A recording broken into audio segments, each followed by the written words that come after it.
ఇవాళ పెద్దమ్మ గుడి కూల్చి వారం అయింది. ఎవడు కూల్చాడు? ఎవరు కూల్చారు?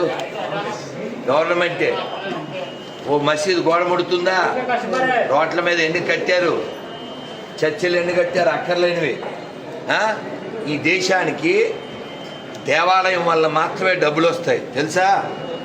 ఈ భారతదేశంలో టూరిజం ఎవరి వల్ల జరుగుతుంది? కేవలం హిందువుల యొక్క ధార్మిక స్థలాల వల్లనే ఈ దేశానికి డబ్బులు వచ్చేది. అవునా కదా? కావాలంటే అడగండి గవర్నమెంట్ ఆఫ్ ఇండియాని, గవర్నమెంట్ ఆఫ్ ఎనీ స్టేట్ని. గవర్నమెంట్కి డబ్బులు చర్చ నుంచి రూపాయి రాదు, మసీద్ నుంచి రూపాయి రాదు. పాత బస్తీల్లో ట్యాక్సులు కడతారా? కరెంటు బిల్లు కడతారా? పోనీ చలానాలు కడతారా? సిగ్గు ఎవరికి ఉండాలి? మనకే. బుద్ధి ఎవరికి ఉండాలి? మనకే ఉండాలి. ఆలోచించాల్సింది ఎవరు?